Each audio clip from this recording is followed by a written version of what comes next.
తాకట్లో ఉన్న బంగారాన్ని విడిపించి ఆ రోజున మార్కెట్ ధర కట్టి మిగిలిన డబ్బును మీకు అందిస్తుంది కొమ్మూరి గోల్డ్. దైవ ప్రేరణ, దైవ బలం ఉందని మీరు భావిస్తారా? డెఫినెట్గానండి. దైవ బలం లేకుండా మనం ఏమీ చేయలేము. గీతలో చెప్పినట్టుగా నీ నీ శ్రమ నువ్వు పడు, ఫలితం గురించి ఆలోచించుకో అని భగవంతుడు కర్మ సిద్ధాంతం. కర్మ సిద్ధాంతం. అలాగే నేనేది ఇప్పుడు దీపం గాజు పెట్టేసి దేవుడా నువ్వే రక్షించని అనలేం కదా. దానికి మనం ఏదో చెయ్యడ్డు పెట్టో, కార్డు అడ్డు పెట్టో, పుస్తకం అడ్డు పెట్టో ఉంటే ఆ గాలి వచ్చినా తట్టుకొని ఆగుద్ది. అందుకని మనం చేసే కృషి మనం చేయకుండా దేవుడా రేపు పొద్దున్నకి తెల్లారిపాటికి నేను కోటీశ్వరుని అయ్యేటట్టుగా చెయ్యి, నాకు బుద్ధిని ఇంత బంగారం వచ్చేటట్టు చెయ్యి, లేకపోతే నెక్స్ట్ మంత్ రేపు పొద్దున్నే నేను ముఖ్యమంత్రినో మంత్రినో ఎమ్మెల్యేనో అయ్యేటట్టు చెయ్యి. ఇవన్నీ అడిగితే ఇట్లా సంభవం అది. అందుకని అసంభవమైన ఏది అడగకూడదు. మనం చేసే కృషి మనం చేసి మనకు అర్హత ఉందనుకుంటే దేవుడు ప్రసాదిస్తాడు. అంతేగాని రోజు నాకు ఇది ఇవ్వు, నాకు ఇది ఇవ్వు, నాకు ఇది అంటే ఇవ్వడు. అన్ని కోరిక లిస్ట్ చదివేస్తే చాలా పెద్ద లిస్ట్ ఉంటుంది. ఒక కోరిక తీరిన వెంటనే రెండో కోరిక కోరేస్తాడు. అదే 3, 4, 5 ఇంత పెద్ద పుస్తకం పెట్టుకొని. అదే కొంతమంది ఏం చేస్తారంటే కోరికలు తీరంగానే మళ్ళీ మర్చిపోతారు.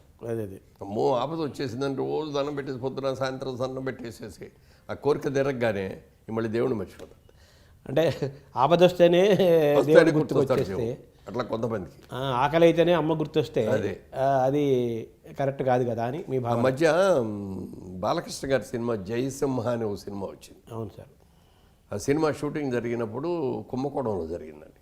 అక్కడ బ్రహ్మాండమైన దేవాలయాలు ఉన్నాయి, చాలా ఫేమస్ కదా, చాలా ఫేమస్ దేవాలయాలు.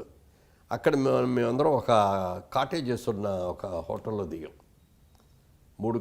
మేము నా కాటేజీ పక్కన బాలకృష్ణ గారి కాటేజీ, ఎదురుగుండా బ్రహ్మానందం గారి కాలేజీ. రోజు ప్రొద్దున్నే వాకింగ్ చేయడం కోసం నేను 5ంటికి లేచేవాడిని. లేచి వాకింగ్ చేద్దామని ఇట్లా హోటల్లో బయటకు వచ్చేటప్పటికి ఆల్రెడీ బాలకృష్ణ గారు వాకింగు తర్వాత జిమ్ము అవన్నీ కూడా పూర్తి చేసుకొని లోపలికి వెళ్తా కనపడుతూ ఉంటాడు. నా వాకింగ్ అయిన తర్వాత మళ్ళీ ఇట్లా అయిన తర్వాత చూస్తే దేవుడి దగ్గర కూర్చొని పూజ చేస్తూ ఉండేవాడు. మీకంటే ముందు ఉండేవాడు? నాకంటే ముందు, చాలా ముందు. అంటే ఎన్టీ రామారావు నుంచి ప్రేరణ పొందుంటారు. అయ్యి ఉండొచ్చు. అసలు ఎంత సిస్టమేటిక్గా చేస్తారంటే రేపు పొద్దున్న ఏదో 7 గంటలకు వెళ్తే మంచిది కాదు అని అనుకుంటే 4కో 3కో నిద్రలే చేసి అన్నీ చేసేసి ఆ 7 లోపల 6కి 6:30కో బయలుదేరి వెళ్తాడు. అంత క్రమశిక్షణ. అంటే బహుశా ఎన్టీ రామారావు అదే చేసేవారు. ఆయనే ప్రేరణ. అంటే ఆయనకి ఈ తిథులు, నక్షత్రాలు, మంచులు, చెడులు, ఏ రోజు ఎటు వెళ్ళాలి, ఏ రోజు ఎటు పక్క వెళ్ళకూడదు, ఇవన్నీ కూడా తెలుసు బాగా. అవన్నీ ఆచరిస్తాడు ఆయన. అలా చేసేవారు. ఆయన చూసి నేను కూడా కొంత ప్రేరణ పొందాను. నేను కూడా సిస్టమేటిక్గానే చేస్తాను. పూజ చేయకుండా బయటకు వెళ్ళను. తెల్లవారుదామని ఢిల్లీ వెళ్ళాలన్నా కూడా 3ంటికి నిద్రలు చేసి స్నానం చేసి పూజ చేసేసుకొని అప్పుడే బయలుదేరి వెళ్తాను.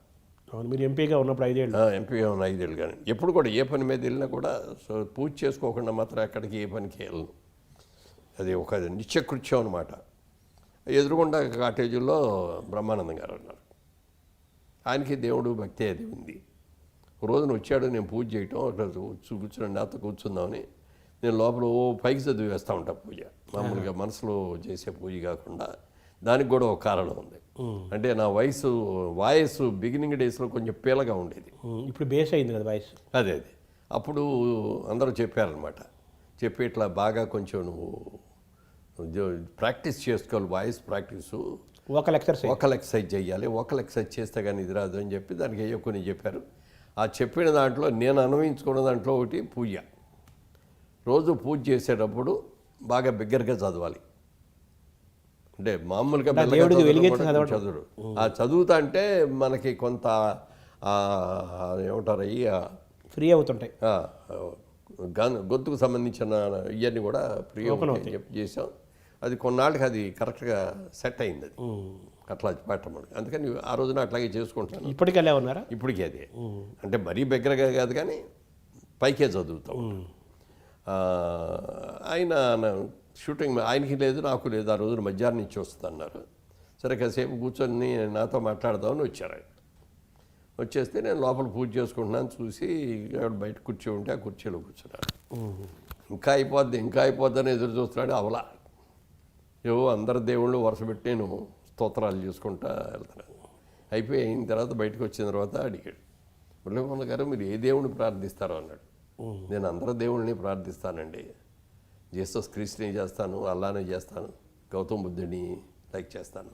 శక్తి స్వరూపం. శక్తి స్వరూపం, అన్ని స్వరూపాలని. అంటే మరి మీరే ఎంతసేపు చేస్తారండి అని అడిగి, మీరు పూజ చేస్తారు కదా రోజు, ఎంతసేపు చేస్తారు? నాకు దేవుడు ఒక్కడే అన్నాడు. ఎవరన్నా? వెంకటేశ్వర స్వామి అన్నాడు.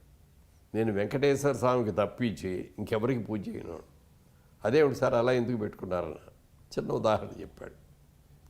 మా ఇంట్లో పని మనిషి ఒక అమ్మాయి ఉంది, 10 ఇళ్ళు చేస్తుంది. మా ఇంట్లో కూడా వచ్చి ఒక గంట సేపు చేసేసి వెళ్ళిపోద్ది. ఆ అమ్మాయికి ఏదైనా ప్రాబ్లం వచ్చిందనుకోండి, ఆడు చూస్తారులే, వీళ్ళు చూస్తారులే అనుకొని ఎవరని చూడం. అదే మా ఇంట్లోనే పని చేస్తుంది అనుకోండి, మా ఇంట్లో పనిచేసే మనిషికి ఏదైనా జబ్బు చేసింది అనుకోండి, ఆటోమేటిక్గా మేము చూస్తాం. చేయాలి కదా, మన మనిషి కదా, మన మనిషి కాబట్టి. కానీ 10 మందికి 10 చోట్ల చేసేటప్పుడు పూజకి 10 దగ్గరికి వెళ్ళే వాళ్ళకి ఆడు చేస్తారు, లేట్ చేస్తారని ఎవరు చేయరు. అందరూ నీళ్లు పోసిన సామెత అయిపోతుంది. అందుకని దేవుడికి కూడా ఆయన తత్వం చెప్పింది వాడు. దేవుడికి పూజ కూడా ఒక్కరికే చేయాలి. ఒక్కళ్ళు చేస్తే మన భక్తుడు ఈయన మనతోనే ఇది ఉంటాడు అని చెప్పి ఆ దేవుడు చేస్తాడు.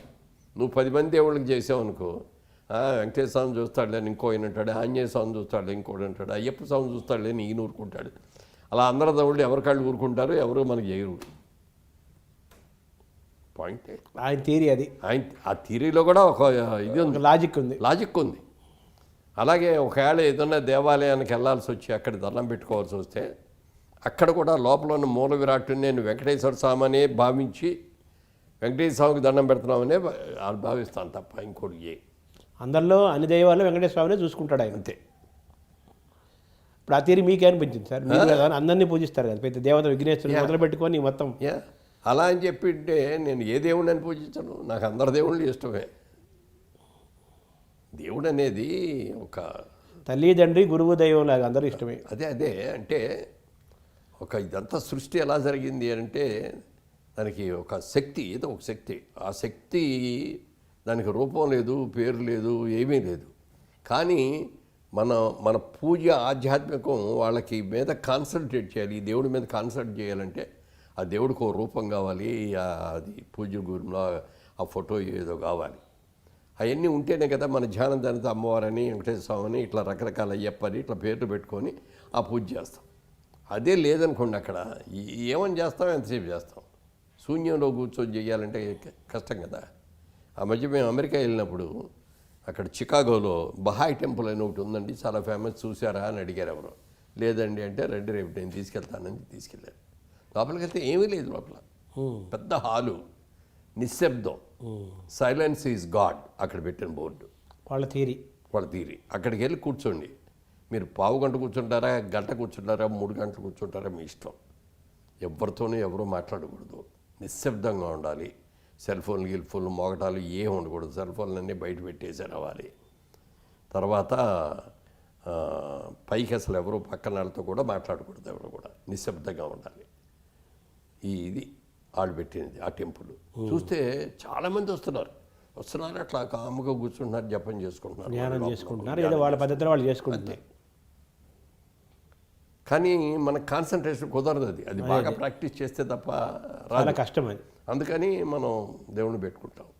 ఒక ఆయన ఎవరు అడిగాడు నన్ను, ఏమయ్యా మేము ముస్లిమ్స్ ఉన్నామంటే అల్లానే పెట్టుకుంటాము, క్రిస్టియన్స్ ఉన్నారంటే జీసస్ పెట్టుకుంటారు, మీ హిందువులకి ఏంటయ్యా బాబు అన్ని దేవుళ్ళు ఏంటయ్యా అన్నాడు. ఈ కన్ఫ్యూజన్ ఏంటని అంటే నేను చెప్పా, మాకు ప్రకృతిని మేము పూజ చేస్తామండి. రాళ్ళు రప్పలు చెట్లను కూడా పూజిస్తాం కదా, అన్నిటిని పూజ చేస్తాం. అన్ని చెట్లను పూజ చేస్తాం, అన్ని ఆవులను పూజ చేస్తాం, అమ్మవారి వాహనం అని సింహాన్ని పులిగిని పూజ చేస్తాం, అన్నింటికి